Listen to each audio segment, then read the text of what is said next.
बच्चों अज असी वंड विधि राਹੀਂ वर्गमूल पता करना सीखना है कि संख्यावां दा वर्गमूल असी वंड विधि राਹੀਂ किवें कर सकते हैं। बच्चों इस तो पहला असी वर्गमूल करन दी घटाओ विधि सीख चुके हैं और उस तो बाद असी अभाज गुणनखंड विधि वो सीख चुके हैं। तो अज बच्चों साडे कोल जिहड़ी अगली विधि है उसका नाम है वंड विधि राਹੀਂ संख्यावां दा वर्गमूल पता करना। असी सब तो पहला इस 1764 का जो वर्गमूल है वो वंड विधि राਹੀਂ करांगे। बच्चों इस 1764 का वर्गमूल असी अभाज गुणनखंड विधि राਹੀਂ कर चुके हैं। तो वंड विधि शुरू करने तो पहला असी थोड़ा जिहा उहनूं रिपीट करिए कि अभाज गुणनखंड विधि राਹੀਂ असी इसका वर्गमूल किवें कीता सी। तो बच्चों जदों असी अभाज गुणनखंड विधि की वरतों की सी तुहानूं याद होएगा कि सब तो पहला 1764 के असी अभाज गुणनखंड बनाए सी। किस तरह पहला 2 नाल भाग फिर 2 नाल इस तरह करदियां करदियां असी इस दे अभाज गुणनखंड बना लए सी, जिहदे विच सानूं 2 दूए 2 तीए ते 2 साते प्राप्त होए। फिर असी कीता सी उन्हां नूं इस तरह लिख दिता सी। तां असी जदों लिख लिया फिर असी हर जोड़े नूं इस तरह लाइन नाल निशानी दे दित्ती सी कि साडे कोल एक जोड़ा 2 का बन गया, एक जोड़ा 3 का, एक जोड़ा 7 का। फिर इन्हां दोनों पिछे एक बार, इन्हां दोनों पिछे एक बार, इन्हां दोनों पिछे एक बार। तो इस तरह साडे कोल 42 आंसर आ गया सी 1764 के वर्गमूल का। 1764 जो संख्या है उसका वर्गमूल 42 आ गया सी। किहड़ी विधि नाल आया सी? अभाज गुणनखंड विधि राਹੀਂ। तो बच्चों जवाब तो इहो ही आएगा जदों असी इस सवाल नूं वंड विधि राਹੀਂ करांगे, पर तरीका वखरा होएगा। हुण बच्चों बड़े ध्यान दे नाल असी इस वंड विधि नूं समझना है। इस विधि नूं थोड़ा जिहा ज़्यादा असी महत्वपूर्ण कह सकते हैं क्योंकि ये जल्दी तरीका है एक वर्गमूल करन दा। तो आओ इहनूं आपां हुणे शुरू करते हैं विधि नूं। तो बच्चों वंड विधि राਹੀਂ वर्गमूल करन दे लई असी की करना है, जिहड़ी संख्या का वर्गमूल करना है उसनूं असी इस तरह लिख लेना है। देखो नाम है वंड विधि। तो बेटा वंड का मतलब भाग भी है। तो ये विधि कुछ भाग दे नाल तकसीम दे नाल रलदी है। जिस तरह असीं तकसीम करते हैं थोड़ियां जिहियां चीज़ां उही इहदे विच करनियां हन। तो बच्चों सब तो पहला असीं तकसीम वाल ध्यान करिए कि मान लो सानूं 16 नूं तकसीम करन लई वंड करन लई 4 नाल कहा गया है कि सानूं कहा गया है कि 16 नूं तुसीं 4 नाल वंड दिओ। तो असी बच्चों की तरीका अपनाते सी कि 4 का पहाड़ा 16 तक पढ़ते सी। सानूं पता है 4 चौके 16 और इस तरह साडा सवाल निकल जाता सी। असी कहंदे सां कि 16 नूं असी वंड दिता है 4 नाल और जवाब साडे कोल 4 आ गया। होर असी कोई संख्या देख लैंदे आ, जिस तरह बच्चों साडे कोल 8 आ जाए, उसनूं 2 नाल वंडण लई किहा है तो असी 2 का पहाड़ा 8 तक पढ़ते हैं। 4 दूनी 8, क्योंकि इत्थे असी घटाओ करते हैं और 0 की जगह पर असी एक कांटा ला देने हाँ, ये भी दस देने हाँ कि इत्थे सवाल खत्म हो गया। हुण बच्चों वंड दे विच तां इस तरह करीदा है, इहो जिहा ही कुछ काम इत्थे भी करना है। फर्क की है? फर्क बच्चों ये है तकसीम दे विच सानूं वंड दे विच दस्सिया हुंदा है कि किस संख्या नूं किस नाल वंडना है। भाव संख्या भी दित्ती हुंदी है, उसनूं जिस संख्या नाल वंडना है वो भी दित्ती हुंदी है। हुण बच्चों इत्थे थोड़ा जिहा फर्क है वर्गमूल दे विच।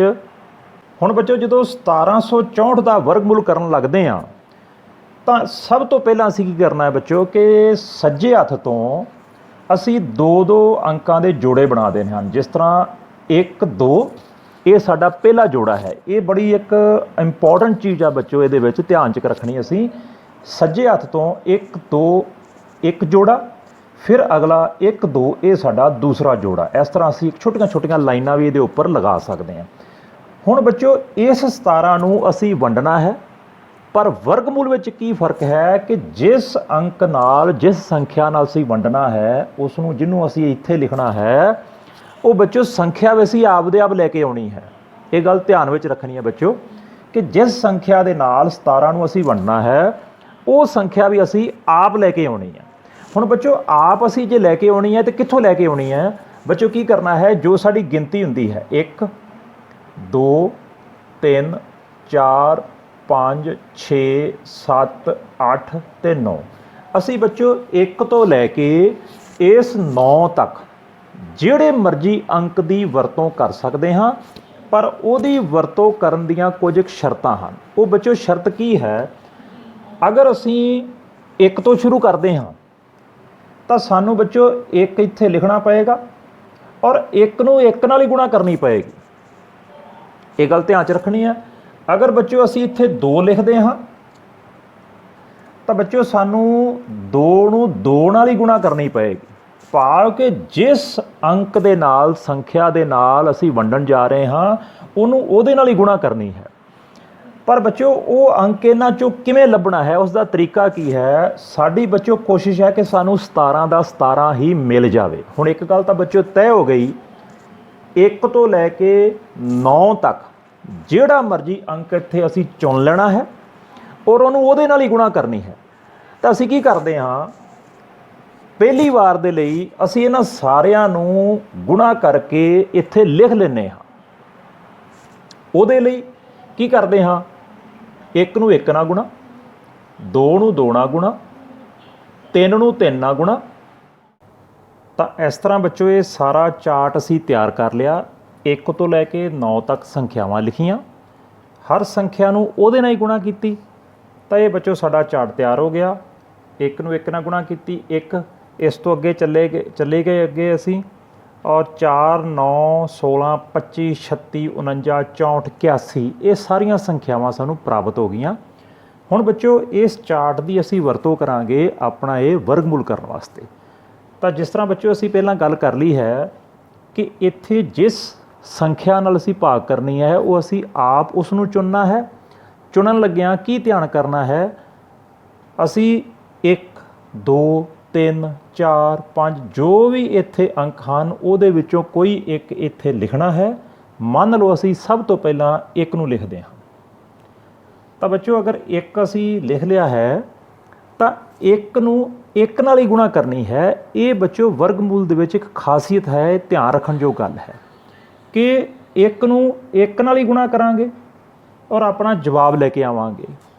ਅਗਰ ਅਸੀਂ ਇਸ ਦੇ ਸਥਾਨ 'ਤੇ 2 ਲਿਖਦੇ ਹਾਂ ਤਾਂ ਇੱਥੇ ਵੀ 2 ਹੀ ਲਿਖਣਾ ਪਏਗਾ। ਭਾਵ ਕਿ 2 ਨੂੰ 2 ਨਾਲ ਹੀ ਗੁਣਾ ਕਰਾਂਗੇ। 2 ਦਾ ਪਾੜਾ ਉਸ ਤੋਂ ਅੱਗੇ ਨਹੀਂ ਪੜਾਂਗੇ, 2 ਦਾ ਪਾੜਾ ਉਹਦੇ ਆਪਦੇ ਤੱਕ, ਭਾਵ 2 ਤੱਕ ਹੀ ਪੜਾਂਗੇ।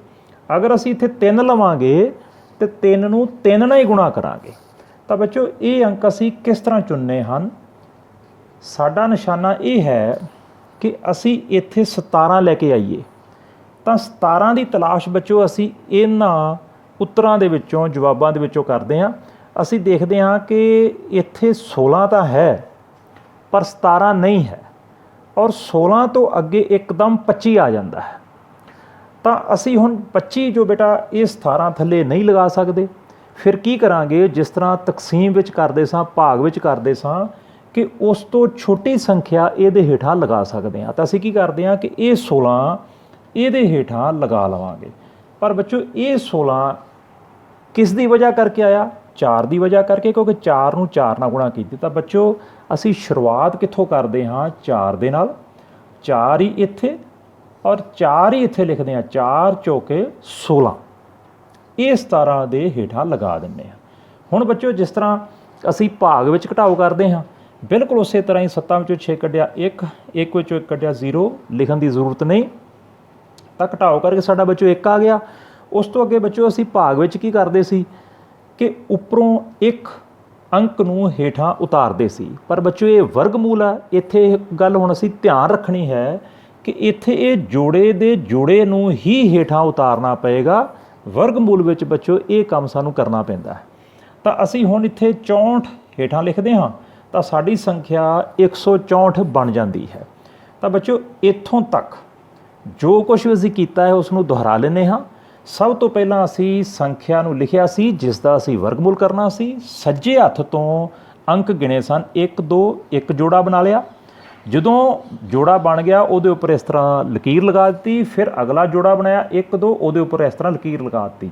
ਹੁਣ ਬੱਚਿਓ ਅਸੀਂ ਕੀ ਕੀਤਾ ਕਿ ਇਸ ਗਿਣਤੀ 'ਚੋਂ 1 ਤੋਂ ਲੈ ਕੇ 9 ਤੱਕ ਇਹੋ ਜਿਹਾ ਕੋਈ ਅੰਕ ਅਸੀਂ ਚੁਣਨਾ ਸੀ ਜਿਹਦੇ ਨਾਲ ਇੱਥੇ ਭਾਗ ਕਰਨੀ ਸੀ। ਪਰ ਭਾਗ ਕਰਨ ਲੱਗੇ ਇਹ ਧਿਆਨ ਰੱਖਣਾ ਸੀ ਕਿ ਉਸ ਅੰਕ ਨੂੰ ਉਸ ਅੰਕ ਨਾਲ ਹੀ ਗੁਣਾ ਕਰਨੀ ਹੈ। ਧਿਆਨ ਤਾਂ ਸਾਡਾ ਇਹ ਸੀ ਕਿ ਅਸੀਂ 17 ਹੀ ਲੱਭ ਲੈਂਦੇ, ਪਰ ਉਹ ਨਹੀਂ ਆਇਆ। ਅਸੀਂ ਫਿਰ 4 ਚੌਕੇ 16 ਕੀਤਾ ਔਰ ਘਟਾਓ ਕਰਨ ਤੋਂ ਬਾਅਦ 1 ਆਇਆ, ਫਿਰ ਅਸੀਂ 64 ਹੇਠਾਂ ਉਤਾਰ ਲਿਆ ਔਰ ਇੱਥੇ ਆ ਕੇ ਹੁਣ ਅਸੀਂ ਰੁਕ ਗਏ ਹਾਂ। ਤਾਂ ਬੱਚਿਓ ਹੁਣ ਤੱਕ ਅਸੀਂ ਦੇਖੀਏ ਕਿ ਜੋ ਸਾਡਾ ਉੱਪਰ ਜਵਾਬ ਹੈ ਉਹ ਅਜੇ 4 ਬਣਿਆ ਹੈ। ਹੁਣ ਬੱਚਿਓ ਇੱਥੋਂ ਅਗਲਾ ਜੋ ਸਟੈਪ ਸ਼ੁਰੂ ਹੋਣ ਵਾਲਾ ਹੈ ਉਸ ਨੂੰ ਧਿਆਨ ਤੁਸੀਂ ਰੱਖਣਾ ਹੈ ਉਸ ਚੀਜ਼ ਦਾ ਕਿ ਇਹ ਜੋ ਮੇਰਾ ਜਵਾਬ ਬਣ ਗਿਆ ਹੈ ਉਸ ਨੂੰ ਮੈਂ ਇੱਥੇ ਲਿਖ ਲੈਂਦਾ ਹਾਂ ਔਰ ਉਸ ਨੂੰ ਇੱਕ ਵਾਰ ਫਿਰ ਲਿਖਦਾ ਹਾਂ। ਇਹਨਾਂ ਦੋਨਾਂ ਨੂੰ ਜੋੜਦਾ ਹਾਂ ਤਾਂ ਮੇਰੇ ਕੋਲ 8 ਬਣ ਗਿਆ। ਇਹ ਕਿਸੇ ਕਾਰਨ ਮੈਂ ਕੀਤਾ ਹੈ, ਇੱਕ ਤਰੀਕਾ ਹੈ ਕਿ ਜਿੰਨਾ ਹੁਣ ਤੱਕ ਜਵਾਬ ਬਣਿਆ ਸੀ ਉਹਦੇ ਵਿੱਚ ਉਨੀ ਸੰਖਿਆ ਨੂੰ ਜੋੜ ਦਿੱਤਾ ਜੋ ਇਹ 8 ਆਇਆ। ਇਸ 8 ਨੂੰ ਬੱਚਿਓ ਮੈਂ ਇਸ ਦੇ ਸਾਹਮਣੇ ਇਸ ਤਰ੍ਹਾਂ ਲਿਖਿਆ ਔਰ ਦੇਖੋ ਮੈਂ ਇੱਥੇ ਇਸ ਸਥਾਨ ਨੂੰ ਥੋੜ੍ਹਾ ਜਿਹਾ ਖਾਲੀ ਛੱਡਿਆ।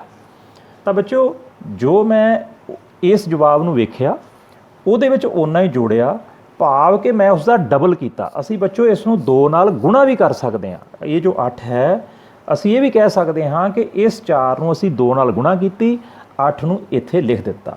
ਹੁਣ ਬੱਚਿਓ ਇਸ ਤੋਂ ਅੱਗੇ ਅਸੀਂ ਕੀ ਕਰਨਾ ਹੈ, ਇਸ 8 ਦੇ ਨਾਲ ਕੋਈ ਨਾ ਕੋਈ ਅੰਕ ਫਿਰ ਇੱਥੋਂ ਹੀ ਲਿਖਣਾ ਹੈ 1 ਤੋਂ ਲੈ ਕੇ 9 ਤੱਕ। ਤਾਂ ਬੱਚਿਓ ਇਸ 8 ਨੂੰ ਮੈਂ ਥੋੜ੍ਹਾ ਜਿਹਾ ਇੱਥੇ ਲਿਖ ਲੈਣਾ। ਹੁਣ ਬੱਚਿਓ ਅਗਰ ਇਹਦੇ ਨਾਲ ਅਸੀਂ 1 ਲਿਖਦੇ ਹਾਂ ਤਾਂ ਸਾਡੀ ਸੰਖਿਆ 81 ਬਣ ਜਾਂਦੀ ਹੈ। 81 ਨੂੰ 1 ਨਾਲ ਹੀ ਗੁਣਾ ਕਰਨੀ ਹੈ।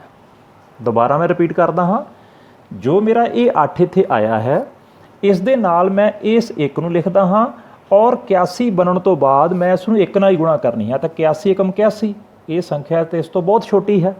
ਇਹਦਾ ਮਤਲਬ 1 ਲਾਉਣ ਦਾ ਸਾਨੂੰ ਕੋਈ ਲਾਭ ਨਹੀਂ ਹੈ। ਹੁਣ ਫਿਰ ਮੈਂ 8 ਨੂੰ ਇੱਥੇ ਰੱਖ ਕੇ ਅਗਲੀ ਸੰਖਿਆ 2 ਨੂੰ ਨਾਲ ਲਾਉਣਾ ਹਾਂ। ਤਾਂ ਬੱਚੋ 2 ਨਾਲ ਹੀ ਗੁਣਾ ਕਰਨੀ ਹੈ। 2 ਦੂਣੀ 4, 8 ਦੂਣੀ 16, ਤਾਂ ਸਾਡੇ ਕੋਲ 164 ਆ ਗਿਆ। ਔਰ ਬੱਚੋ ਤੁਸੀਂ ਵੇਖ ਸਕਦੇ ਹੋ ਕਿ ਇਹ ਸੰਖਿਆ ਇਹਦੇ ਨਾਲ ਬਿਲਕੁਲ ਮਿਲ ਗਈ ਹੈ। ਸਾਨੂੰ ਇਹੋ ਹੀ ਸੰਖਿਆ ਚਾਹੀਦੀ ਸੀ। ਤਾਂ ਫਿਰ ਅਸੀਂ ਹੁਣ ਕੀ ਕਰਾਂਗੇ, ਇਹ 2 ਇੱਥੇ ਵੀ ਲਗਾਵਾਂਗੇ ਔਰ ਇਹੋ ਹੀ 2 ਅਸੀਂ ਇੱਥੇ ਵੀ ਲਗਾਵਾਂਗੇ ਔਰ ਜੋ ਇਹ ਜਵਾਬ ਆਇਆ ਸੀ ਇਹਦੇ ਹੇਠਾਂ ਇਸ ਤਰ੍ਹਾਂ ਲਿਖ ਦਿੰਦੇ ਹਾਂ। ਤਾਂ ਇਹਦੇ ਨਾਲ ਬੱਚਿਓ ਕੀ ਹੋਇਆ ਕਿ 164 ਵਿੱਚੋਂ 164 ਜਦੋਂ ਘਟਾਵਾਂਗੇ ਸਾਡੇ ਕੋਲ ਬਾਕੀ ਕੁਝ ਨਹੀਂ ਬਚੇਗਾ। ਇਸ ਤਰ੍ਹਾਂ ਬੱਚੋ ਇਹ ਇਸ ਸਵਾਲ ਦਾ ਇੱਕ ਪੜਾਅ ਪੂਰਾ ਹੋ ਗਿਆ। ਇਸ ਸਵਾਲ ਨੂੰ ਅਸੀਂ ਪੂਰਾ ਕਰ ਲਿਆ। ਇੱਥੇ ਆ ਕੇ ਸਵਾਲ ਸਾਡਾ ਖਤਮ ਹੋ ਗਿਆ। ਹੁਣ ਤੱਕ ਬੱਚੋ ਸਾਡੇ ਕੋਲ ਜੋ ਜਵਾਬ ਉੱਪਰ ਇਹ ਵਾਲਾ 42 ਆ ਗਿਆ। ਔਰ ਬੱਚੋ ਸ਼ੁਰੂ ਵਿੱਚ ਹੀ ਅਸੀਂ ਵੇਖਿਆ ਸੀ ਕਿ ਇਹ 42 ਵਾਕਿਆ ਹੀ 1764 ਦਾ ਵਰਗਮੂਲ ਹੈ। ਜਦੋਂ ਅਸੀਂ ਭਾਜ ਗੁਣਨਖੰਡ ਵਿਧੀ ਰਾਹੀਂ ਕੀਤਾ ਸੀ ਉਦੋਂ ਵੀ 42 ਆਇਆ ਸੀ। ਹੁਣ ਬੱਚੋ ਅਸੀਂ ਵੰਡ ਵਿਧੀ ਕੀਤੀ ਹੈ, ਹੁਣ ਵੀ ਉਹੀ ਜਵਾਬ ਆਇਆ ਹੈ। ਇਸ ਜਵਾਬ ਨੂੰ ਅਸੀਂ ਕਿਸ ਪ੍ਰਕਾਰ ਲਿਖਾਂਗੇ, ਨਿਸ਼ਾਨੀ ਪਾ ਕੇ 1764 ਵਰਗਮੂਲ ਬਰਾਬਰ ਹੈ 42। ਤਾਂ ਬੱਚੋ ਇਸ ਢੰਗ ਦੇ ਨਾਲ ਵੰਡ ਵਿਧੀ ਰਾਹੀਂ ਅਸੀਂ 1764 ਦਾ ਵਰਗਮੂਲ ਕਰ ਦਿੱਤਾ। ਇਹ ਬੱਚੋ ਜਿਹੜੇ ਸਾਰੇ ਸਟੈਪ ਹਨ ਜਦੋਂ ਅਸੀਂ ਵਾਰ-ਵਾਰ ਇਹਨਾਂ ਸਵਾਲਾਂ ਨੂੰ ਕਰਾਂਗੇ ਤਾਂ ਇਹ ਸਾਡੇ ਸਾਰੇ ਹੀ ਸਵਾਲ ਜਿਹੜੇ ਨੇ ਸਾਡੇ ਬੜੇ ਵਧੀਆ ਹੱਲ ਹੋਣਗੇ ਔਰ ਸਾਨੂੰ ਇਹ ਸਾਰਾ ਤਰੀਕਾ ਯਾਦ ਹੋ ਜਾਏਗਾ। ਤਾਂ ਬੱਚੋ ਜੋ ਸਾਡੀ ਅਭਿਆਸ 6.4 ਹੈ ਇਹਦੇ ਵਿੱਚ ਜੋ ਸਾਡਾ ਪਹਿਲਾ ਸਵਾਲ ਹੈ ਉਹ ਸਾਰਾ ਦਾ ਸਾਰਾ ਹੀ ਇਸ ਤਰੀਕੇ ਦਾ ਹੈ।